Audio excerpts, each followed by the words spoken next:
Hi hello வணக்கம். நம்ம இன்னைக்கு பார்க்க போகிறது ஜூலியானா மரேனோட இறப்பை பற்றி தான். வாங்க அவங்களுக்கு என்ன ஆச்சு, அவங்க எப்படி இறந்தாங்கன்னு பார்க்கலாம். ஜூலியானா மரேன்ஸ் அப்படிங்கிறவங்க ஒரு பிரசிலியன் நாட்டு பெண். அவங்களுக்கு ட்ராவல் பண்ணுறதுனா ரொம்ப பிடிக்கும். அதை விட ஹைக் பண்ணுறதுனா ரொம்ப பிடிக்கும். ஹைக்கிங்கில் ரொம்ப இன்ட்ரெஸ்டானவங்க. அவங்களோட ட்ரீம் ட்ரிப்பான ஏஷியா ட்ரிப்பை, அவங்க ரொம்ப நாளாக ஆசைப்பட்ட ஏஷியா ட்ரிப்புக்கு பிரேசில்லேருந்து கடந்த பிப்ரவரி மாதம் அவங்க கிளம்பி வந்திருக்காங்க.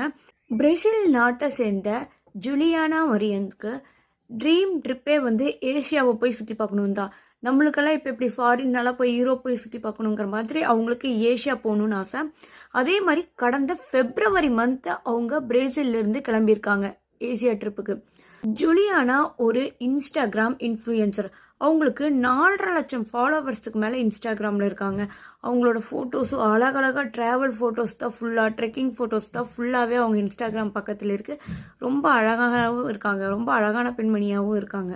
கடந்த சனிக்கிழமை அவங்க ட்ரெக்கிங் போயிட்டு இருக்கும்போது சுமார் காலை 8 மணி அளவில் எரிமலையோட வாயிலிருந்து, அதாவது மேல் பகுதியிலிருந்து 1000 அடி பள்ளத்தில் கீழே விழுந்ததாக சொல்லப்படுது. அப்படின்னா அவங்க ஏர்லி மார்னிங் ட்ரெக்கிங்கை ப்ரிஃபர் பண்ணி அவங்க ஒரு 6 மணிக்கெல்லாம் கிளம்பியிருப்பாங்கன்னு நினைக்கிறேன். அவங்க கீழே விழுந்துனியே அவங்க கூட வந்தவங்களுக்கும் அங்கே இருந்தவங்களுக்கும் என்ன பண்ணுறதுனே தெரியல. அதுக்கப்புறம் எமர்ஜென்சி கால் பண்ணி ரெஸ்கியூ டீமுக்கு கால் பண்ணி ரெஸ்கியூ டீம் வந்து அவங்க 4 நாள் கழித்து தான் அவங்கள எடுத்திருக்காங்க, கண்டுபிடிச்சிருக்காங்க. ட்ரோன் மூலமாக அவங்க எந்த இடத்துல இருக்காங்கன்னெல்லாம் பார்த்து நான் வீடியோ அட்டாச் பண்ணுறேன், அதில் பாருங்கள். ரொம்ப சின்னதாக தெரியுறாங்க. கண்டுபிடிச்சி அவங்கள எடுத்து, ஆனால் பாடியை எடுக்கும்போது அவங்க 2 டேஸ் முன்னாடியே இறந்துட்டதாக சொல்கிறாங்க. அப்போ விழுந்து 2 டேஸ் அவங்க உயிரோடு தான் இருந்திருக்காங்க. அதுக்கப்புறம் இறந்துருக்காங்க. ஹெல்ப் ஹெல்ப் ஹெல்ப்புன்னு ரொம்ப கத்திருக்கிறாங்க அவங்க.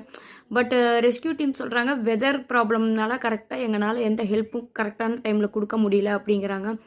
இவ்வளவு அழகான இளம்பெண் ரொம்ப பாதுகாப்பாக இருந்திருக்கலாம். நம்மளுக்கு இதுலேருந்து என்ன தெரியுதுன்னா, நம்ம எங்காவது போகிறோன்னா ரொம்ப எந்தூசியாஸ்டிக், அதான் இளம் ரத்தம் பயமறியாதுன்னு சொல்லுவாங்க இல்லையா, அந்த மாதிரி தான். ரொம்ப இது பண்ணாமல் ரொம்ப சேஃப்டியாக, ஏன்னா நம்ம வீட்டில் நம்ம அம்மாக்கள் நம்மளுக்காக ப்ரே பண்ணிகிட்ருக்காங்க. அட் த சேம் டைம் நம்ம இங்கே எல்லா வேலையும் பண்ணிகிட்ருக்கோம். ரொம்ப பயம் இல்லாமல் எல்லா இடத்துலையும் எப்பவும் எல்லாருமே சேஃபாக இருக்கணும். இது போல் மேலும் பல வீடியோக்களுக்கு டியூன் டு பிரியா. தேங்க்யூ.